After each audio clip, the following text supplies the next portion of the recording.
जय हिंद। कैसे हैं आप सभी? आशा करता हूं बहुत ही अच्छे होंगे। इस वीडियो में हम अपने लिए लेकर आए हैं रेलवे के लिए अति महत्वपूर्ण PYQ सीरीज। आज हमारा लोग का दूसरा वीडियो रहेगा। आप लोग बहुत पूछते हैं कि पेपर कब होगा। पेपर तो होना ही है, बस कुछ दिन डिले है, तो इसके लिए आप परेशान मत होइए। तैयारी को मजबूत करिए अपनी, कि आपका आने वाले टाइम में आपका सिलेक्शन पक्का हो। तो चलिए आप वीडियो की शुरुआत करते हैं। जो भी क्वेश्चन है प्रीवियस ईयर क्वेश्चन है, तो आप लोग को 20 में से लगभग आपके 15 प्लस सही होने चाहिए। ईमानदारी से बताइएगा आपका 20 में से कितने क्वेश्चन सही है। चलिए देखते हैं पहला क्वेश्चन क्या पूछा है आपसे। पहला क्वेश्चन जो पूछा है वह पूछा है, उस विकल्प का चयन करें जो संगठन और उसके मुख्यालय का सही मेल दर्शाता है। आपसे पूछा है कि उस विकल्प का चयन करें जो संगठन और उसके मुख्यालय का सही मेल दर्शाता है। बताइए इनमें से कौन सा विकल्प सही है। चलिए राइट आंसर कमेंट बॉक्स में लिख दीजिए। बताइए तो राइट आंसर जो हो जाएगा वो हो जाएगा ऑप्शन बी। ऑप्शन बी इस प्रश्न का राइट आंसर हो जाएगा। गेट जिसका मुख्यालय जिनेवा है। गेट जिसका मुख्यालय जिनेवा। चलिए डिटेल्स में पढ़ लेते हैं इस प्रश्न को।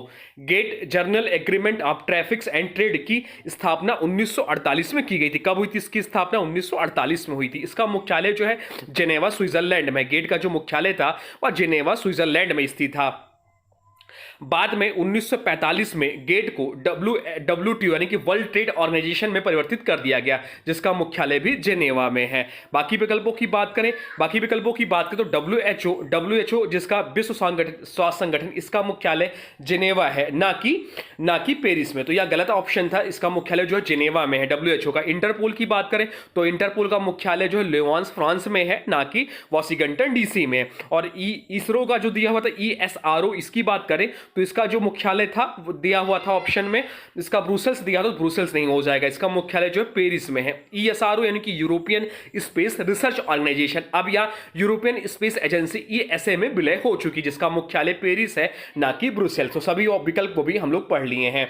अब चलते हैं अगले प्रश्न की ओर। देखते हैं अगला प्रश्न क्या पूछा है आपसे। अगला प्रश्न जो पूछा है वह पूछा है संयुक्त राष्ट्र दिवस प्रतिवर्ष किस तिथि को मनाया जाता है। आपसे पूछा कि संयुक्त राष्ट्र दिवस प्रतिवर्ष किस तिथि को मनाया जाता है। चलिए बताइए राइट आंसर क्या हो जाएगा। राइट आंसर कमेंट बॉक्स में लिख दीजिए। तो राइट आंसर जो हो जाएगा वो हो जाएगा ऑप्शन ए 24 अक्टूबर को। 24 अक्टूबर को संयुक्त राष्ट्र दिवस यानी कि यूनाइटेड नेशंस डे मनाया जाता है। संयुक्त राष्ट्र दिवस हर साल 24 अक्टूबर को मनाया जाता है। इस दिन 1945 में संयुक्त राष्ट्र संघ यानी कि यूनाइटेड नेशंस ऑर्गेनाइजेशन की स्थापना हुई थी। 24 अक्टूबर 1945 को जब संविधान लागू हुआ और पर्याप्त देशों ने इसे अनुमोदित किया, तभी संयुक्त राष्ट्र आधिकारिक रूप से अस्तित्व में आया। यह दिवस विश्व शांति, एकता और सहयोग को समर्पित है। अब चलते हैं अगले प्रश्न की ओर। देखते हैं अगला प्रश्न क्या पूछा है आपसे। अगला प्रश्न जो पूछा है यह भी महत्वपूर्ण प्रश्न है। कोबाल का पूर्ण रूप क्या है। चलिए बताइए राइट आंसर क्या हो जाएगा। राइट आंसर कमेंट बॉक्स में लिख दीजिए। तो राइट आंसर जो हो जाएगा वो हो जाएगा option C, common business oriented language जो है कोबाल का पूर्ण रूप है। या इंपॉर्टेंट मार्क कर लीजिए, एग्जाम में आपसे पूछ सकता है। कोबाल जो है कॉमर्स बिजनेस ओरिएंटेड लैंग्वेज एक उच्च स्तरीय प्रोग्रामिंग भाषा है। इसे 1959 में विकसित किया गया था, मुख्यतः व्यापारिक, प्रशासनिक और वित्तीय अनुप्रयोगों के लिए। यह शुरुआती भाषाओं में से एक है जिसे डेटा प्रोसेसिंग के लिए डिजाइन किया गया था। कोबाल को विकसित में ग्रेस हॉपर का योगदान महत्वपूर्ण रहा। अब चलते हैं अगले प्रश्न की ओर। देखते हैं अगला प्रश्न क्या पूछा है आपसे। अगला प्रश्न जो पूछा है वह पूछा है 1948 और 1856 के बीच भारत के गवर्नर जनरल कौन थे। आपसे पूछा है कि 1948 और 1856 के बीच भारत के गवर्नर जनरल कौन थे, ये आपसे पूछा है। बताइए राइट आंसर क्या हो जाएगा। तो यहां हम लोग जानते हैं कि इनके बीच में 1853 में रेलवे लाइन चली थी भारत में, जो कि लॉर्ड डलहौजी के समय चली थी। तो ऑप्शन ए इस प्रश्न का राइट आंसर हो जाएगा, लॉर्ड डलहौजी। चलिए इस प्रश्न को डिटेल में पढ़ लेते हैं। लॉर्ड डलहौजी ने 1848 से 1856 तक भारत के गवर्नर जनरल के रूप में रहा है। 1848 से 1856 में उनके शासनकाल को ब्रिटिश साम्राज्य विस्तार और प्रशासनिक सुधारों के लिए माना जाता है। चलिए इसके प्रमुख कार्य एवं नीतियां देख लेते हैं। इसकी जो प्रमुख कार्य है डॉक्ट्रिन ऑफ लैप्स, चर्चा में एग्जाम में पूछता। तो डॉक्ट्रिन ऑफ लैप्स की शुरुआत किसने की? तो लॉर्ड डलहौजी ने की थी। इसमें क्या था तो बिना उत्तराधिकारी वाले राज्यों को ब्रिटिश साम्राज्य में मिलाने की नीति थी या डॉक्ट्रिन ऑफ लैप्स। इसके तहत सतारा, झांसी, नागपुर आदि राज्य ब्रिटिश शासन में मिलाए गए। अगला क्या था तो रेलवे और टेलीग्राम की शुरुआत। 1853 में भारत में पहली रेलवे लाइन मुंबई से ठाणे चली थी, इसी के समय में चली थी। टेलीग्राफ सेवा, डाक व्यवस्था की शुरुआत भी हुई थी। शिक्षा सुधार की बात करें तो बुट्स बुट्स डिस्पैच लागू किया गया, जिसे भारत को में शिक्षा चार्टर कहा जाता है। अब चलते हैं अगले प्रश्न की ओर, देखते हैं अगला प्रश्न क्या पूछा है आपसे। अगला प्रश्न जो पूछा है वह पूछा है सीधी कार्यवाही दिवस की घोषणा किसने की थी, डायरेक्ट एक्शन डे की घोषणा किसने की थी, यह आपसे पूछा है। बताइए राइट आंसर क्या हो जाएगा, राइट आंसर कमेंट बॉक्स में लिख दीजिए। तो राइट आंसर जो हो जाएगा वो हो जाएगा ऑप्शन है मोहम्मद अली जिन्ना, इस प्रश्न का राइट आंसर हो जाएगा। सीधी कार्यवाही दिवस की घोषणा मोहम्मद अली जिन्ना ने 16 अगस्त 1946 को की थी। कब की थी, तो 16 अगस्त 1946 को की थी। यह दिन ऑल इंडिया मुस्लिम लीग द्वारा मनाया गया था। जिन्ना ने यह घोषणा मुस्लिम लीग द्वारा पाकिस्तान की मांग को बल देने के लिए की थी। इसका परिणाम क्या हुआ, तो इसके परिणाम की बात करें तो बंगाल में विशेषकर कलकत्ता में भयानक दंगे भड़के। इस घटना को इतिहास में कलकत्ता नरसंहार के नाम से भी जाना जाता है। किस नाम से, तो कलकत्ता नरसंहार के नाम से भी जाना जाता है। यह घटना भारत के विभाजन की दिशा में एक निर्णायक मोड़ साबित हुई। बाकी विकल्पों की बात करें तो महात्मा गांधी, उन्होंने असहयोग और सबने अवज्ञा जैसे अहिंसक आंदोलन की घोषणा की थी। जयप्रकाश नारायण तो संपूर्ण क्रांति आंदोलन के नेता थे, 1946 से संबंधित या नहीं है। जयप्रकाश नारायण। सुभाष चंद्र बोस की बात करें तो उन्होंने आजाद हिंद फौज का गठन किया था। अब चलते हैं अगले प्रश्न की ओर, देखते हैं अगला प्रश्न क्या पूछा है आपसे। अगला प्रश्न जो पूछा है वह पूछा है दक्षिण अमेरिका महाद्वीप के दक्षिणी छोर का नाम क्या है, दक्षिण अमेरिका महाद्वीप के दक्षिणी छोर का नाम क्या है। इस जगह पर प्रशांत और अटलांटिक महासागर आपस में मिलते हैं। बताइए राइट आंसर क्या हो जाएगा, राइट आंसर कमेंट बॉक्स में लिख दीजिए। बताइए क्या होगा राइट आंसर, देखते हैं आप लोग की तैयारी कैसी है। इसका राइट आंसर अगर आपको पता है तो यस लिख दीजिए, अगर नहीं पता है तो कमेंट बॉक्स में नो लिख दीजिए। बताइए तो राइट आंसर जो हो जाएगा, अगर आप लोग ऑप्शन सी टिक कर रहे हैं तो आपका आंसर राइट हो जाएगा। केप हॉर्न इस प्रश्न का राइट आंसर हो जाएगा। चलिए डिटेल में पढ़ लेते हैं इस प्रश्न को। केप हॉर्न दक्षिण अमेरिका महाद्वीप का अत्यंत दक्षिणी सिरा है। क्या है, अत्यंत दक्षिणी सिरा है। या चिली के दक्षिणी भाग में स्थित है और टेरा डेल फ्यूगो द्वीप समूह का हिस्सा है। कौन सा, टेरा डेल फ्यूगो द्वीप समूह का हिस्सा है। यहां पर प्रशांत महासागर और अटलांटिक महासागर एक दूसरे से मिलते हैं। यहां पर जो प्रशांत महासागर और अटलांटिक महासागर जो है एक दूसरे से मिलते हैं। यह क्षेत्र अत्यंत तेज हवाओं, ऊंची लहरों और खतरनाक समुद्री धाराओं के लिए प्रसिद्ध है, इसलिए इसे नाविक सागर का कब्रिस्तान भी कहते हैं। अब चलते हैं अगले प्रश्न की ओर, देखते हैं अगला प्रश्न क्या पूछा है आपसे। अगला प्रश्न जो पूछा है वह पूछा है भारतीय दूरसंचार नियामक प्राधिकरण यानी कि ट्राई, जिसका फुल फॉर्म है telecom regulatory authority of India. Full form जरूर ध्यान रखिएगा, एग्जाम में पूछ लेता है, एक वर्ड मिस कर देगा और इसी में से आपसे पूछ लेगा। तो ट्राई इसका फुल फॉर्म होता है telecom regulatory authority of India. आपसे पूछा कि इसका मुख्यालय कहां पर स्थित है। बताइए राइट आंसर क्या हो जाएगा, तो राइट आंसर जो हो जाएगा वो हो जाएगा ऑप्शन बी, नई दिल्ली में स्थित है। ट्राई का जो मुख्यालय है वह नई दिल्ली में स्थित है। भारतीय दूरसंचार नियामक प्राधिकरण की स्थापना 1997 में की गई थी। कब हुई थी ट्राई की स्थापना, तो 1997 ईस्वी में हुई थी। इसका उद्देश्य भारत में दूरसंचार सेवाओं का विनियमन और उपभोक्ताओं के हितों की रक्षा करना है। ट्राई का मुख्यालय कहाँ, तो अभी हम लोग पढ़े थे नई दिल्ली में इसका मुख्यालय है। इसका जो मुख्यालय था वह नई दिल्ली में स्थित है और यह संस्था दूरसंचार क्षेत्र में पारदर्शिता और प्रतिस्पर्धा बनाए रखने का कार्य करती है। अब चलते हैं अगले प्रश्न की ओर, देखते हैं अगला प्रश्न क्या पूछा है आपसे। अगला प्रश्न जो पूछा है वह पूछा है कालिदास सम्मान पुरस्कार किस राज्य सरकार द्वारा प्रारंभ किया गया है। आपसे पूछा है कि कालिदास सम्मान पुरस्कार किस राज्य सरकार द्वारा प्रारंभ किया गया है। चलिए बताइए राइट आंसर क्या हो जाएगा। राइट आंसर जो हो जाएगा वो हो जाएगा ऑप्शन ए, मध्य प्रदेश सरकार ने। ऑप्शन ए इस प्रश्न का राइट आंसर हो जाएगा। कालिदास सम्मान भारत का एक प्रतिष्ठित सांस्कृतिक और कलात्मक पुरस्कार है। इसे मध्य प्रदेश सरकार द्वारा वर्ष 1980 में प्रारंभ किया गया था। यह पुरस्कार महान संस्कृत कवि महाकवि कालिदास की स्मृति में दिया जाता है।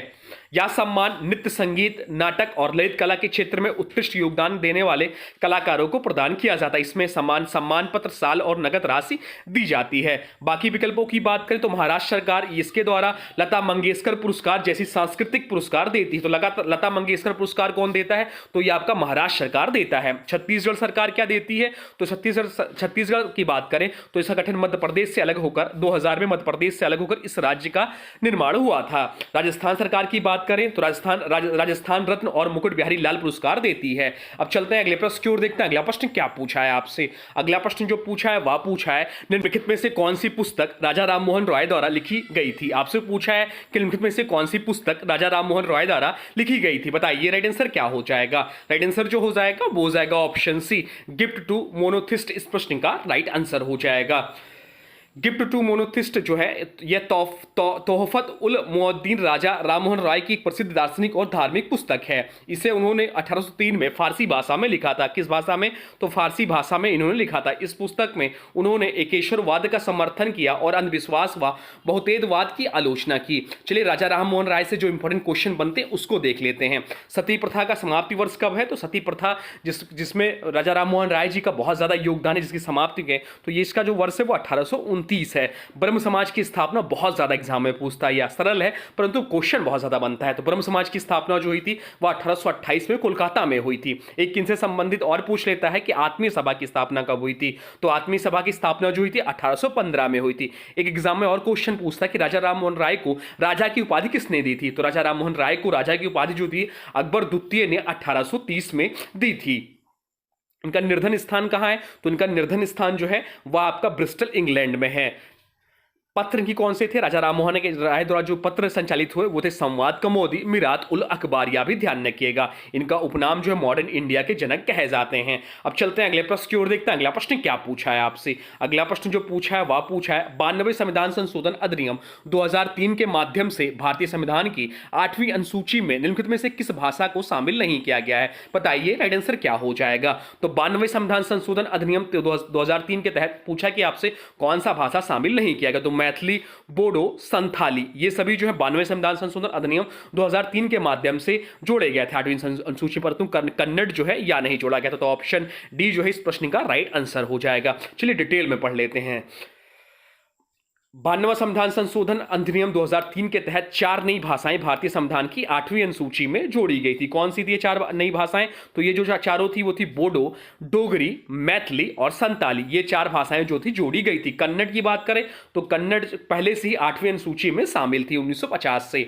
अब चलते हैं अगले प्रश्न की ओर, देखते हैं अगला प्रश्न क्या पूछा है आपसे। अगला प्रश्न जो पूछा है वह पूछा है निम्नलिखित में से कौन सी गर्म पानी की धारा नहीं है? आपसे पूछा कि निम्नलिखित में से कौन सी गर्म पानी की धारा नहीं है। चलिए बताइए राइट आंसर क्या हो जाएगा। राइट आंसर कमेंट बॉक्स में लिख दीजिए। तो राइट आंसर जो हो जाएगा इस प्रश्न का वो हो जाएगा ऑप्शन ए, हम्बोल्ट धारा इस प्रश्न का राइट आंसर हो जाएगा। ऑप्शन ए इस प्रश्न का राइट आंसर हो जाएगा। हम्बोल्ट धारा, जिसे पेरू धारा भी कहा जाता है, एक ठंडी समुद्री धारा है। क्या कहा जाता है इसे? हम्बोल्ट धारा को इसे पेरू धारा भी कहा जाता है, पेरू करंट भी कहा जाता है। यह एक ठंडी समुद्री धारा है।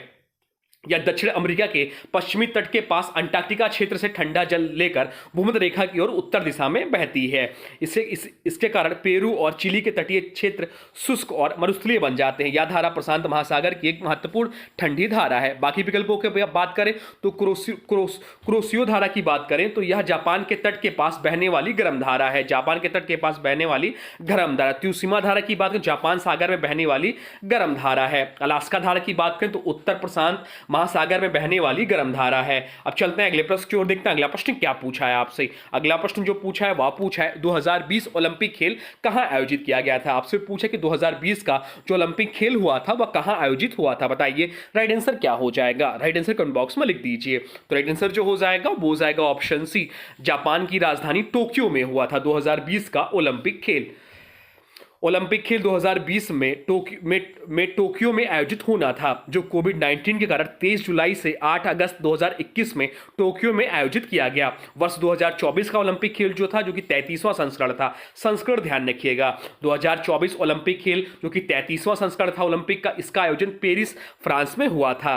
वर्ष 2028 में कहाँ होना है, मतलब आने वाले समय में कहाँ होगा ओलंपिक खेल, या बहुत ज्यादा आने वाले एग्जाम के लिए इंपॉर्टेंट है। वर्ष 2028 ओलंपिक खेल जो कि 34वां संस्करण होगा, पूछ सकता है एग्जाम में कि कौन सा संस्करण होगा, तो 34वां संस्करण होगा। इसका जो आयोजन होगा वह लॉस एंजलिस अमेरिका में प्रस्तावित है। अब चलते हैं अगले प्रश्न की ओर, देखते हैं अगला प्रश्न क्या पूछा है आपसे। अगला प्रश्न जो पूछा है वह पूछा है पत्तियों में मौजूद हरा रंग किस नाम से जाना जाता है। आपसे पूछा है कि पत्तियों में मौजूद हरा रंग किस नाम से जाना जाता है। चलिए बताइए राइट आंसर क्या हो जाएगा।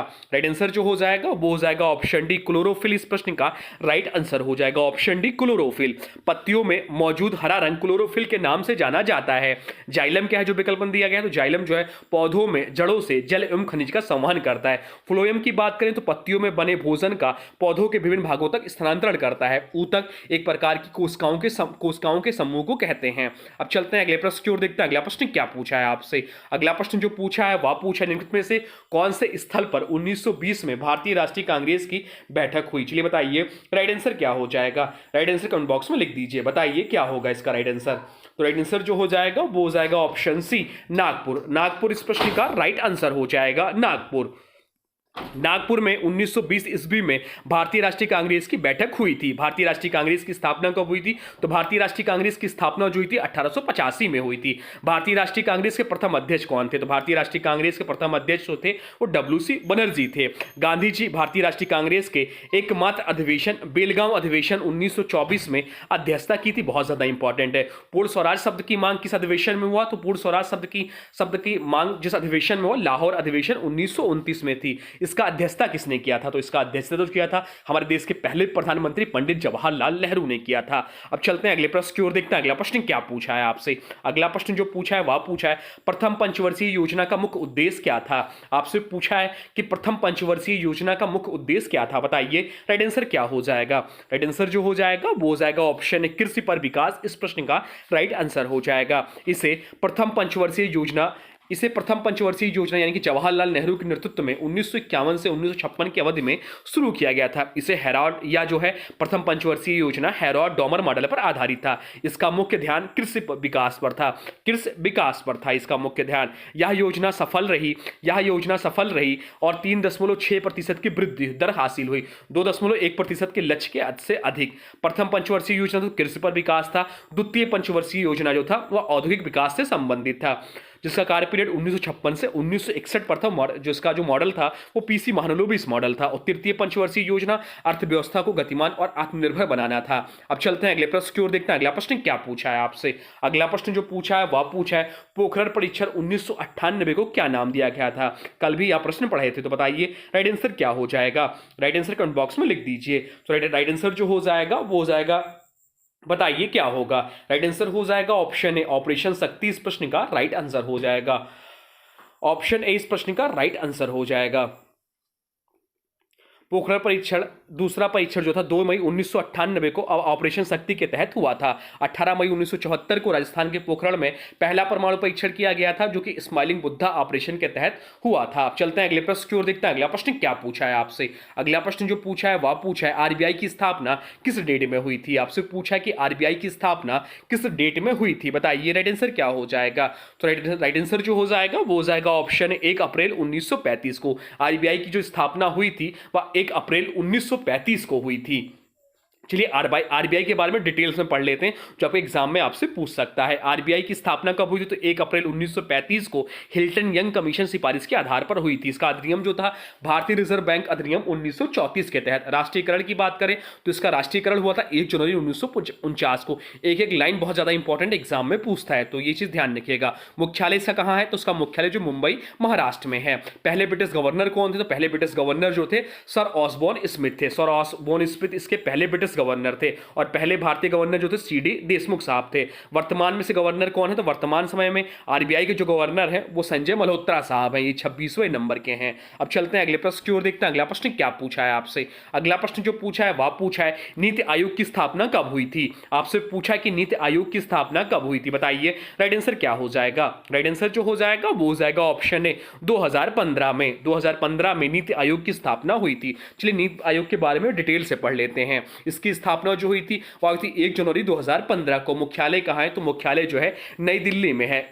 स्थापना हुई थी 1 जनवरी 2015 को। मुख्यालय नई दिल्ली में। इसके अध्यक्ष कौन होते हैं, तो अध्यक्ष जो होते हैं प्रधानमंत्री होते हैं। वर्तमान समय में देश के प्रधानमंत्री हैं नरेंद्र मोदी। उपाध्यक्ष कौन है, तो उपाध्यक्ष जो हो जाती हैं वो सुमन बेरी है। और सीईओ की बात करें तो BBR सुब्रह्मण्यम इसके वर्तमान समय में सीईओ हैं। अब चलते हैं अगले प्रश्न की ओर, देखते हैं अगला प्रश्न क्या पूछा है आपसे। अगला प्रश्न जो पूछा है वह पूछा है स्टैच्यू ऑफ यूनिटी किस राज्य में है। आपसे पूछा कि स्टैच्यू ऑफ यूनिटी जो है किस राज्य में है। चलिए बताइए राइट आंसर क्या हो जाएगा। राइट आंसर जो हो जाएगा वो हो जाएगा ऑप्शन ए गुजरात में है। स्टैच्यू ऑफ यूनिटी जो है वह गुजरात राज्य में स्थित है। स्टैच्यू ऑफ यूनिटी भारत के प्रथम उप प्रधानमंत्री, भारत के प्रथम उप प्रधानमंत्री तथा प्रथम गृह मंत्री वल्लभ भाई पटेल को समर्पित एक स्मारक है। क्या? तो स्टैच्यू ऑफ यूनिटी जो है भारत के प्रथम उप प्रधानमंत्री तथा प्रथम गृह मंत्री वल्लभ भाई पटेल के समर्पित एक स्मारक है। यह भारतीय राज्य गुजरात के नर्मदा जिले में स्थित है। इसके वास्तुकार कौन थे? यह बहुत ज्यादा इंपॉर्टेंट है। तो वास्तुकार जो थे वो राम सुतार थे। इंपॉर्टेंट है, ध्यान रखिएगा। ऊंचाई इसकी कितनी है? तो ऊंचाई जो इसकी है वह है 182 मीटर यानी कि 597 फीट, आधार सहित 240 मीटर या 790 फीट। या विश्व की सबसे ऊंची मूर्ति है। इसके बाद विश्व की सबसे दूसरी ऊंची मूर्ति जो चीन में स्प्रिंग टेम्पल बुद्ध है। अब चलते हैं अगले प्रश्न की ओर, देखते हैं अगला प्रश्न क्या पूछा है आपसे। अगला प्रश्न जो पूछा है वह पूछा है लावड़ी कौन से राज्य का लोक नृत्य का प्रकार है। आपसे पूछा कि लावड़ी नृत्य जो है कौन से राज्य का लावड़ी जो है कौन से राज्य का लोक नृत्य का प्रकार है, बताइए। राइट आंसर क्या हो जाएगा? राइट आंसर कमेंट बॉक्स में लिख दीजिए, बताइए क्या होगा इस प्रश्न का राइट आंसर, बताइए। तो राइट आंसर जो हो जाएगा वो हो जाएगा ऑप्शन ए, महाराष्ट्र का है लावड़ी लोक नृत्य। ऑप्शन ए इस प्रश्न का राइट आंसर हो जाएगा। लावड़ी महाराष्ट्र राज्य का लोक नृत्य है। बिहार का प्रमुख लोक नृत्य की बात करें तो सामचा केवा झिझिया है। गुजरात राज्य का प्रमुख लोक नृत्य जो है गरबा है।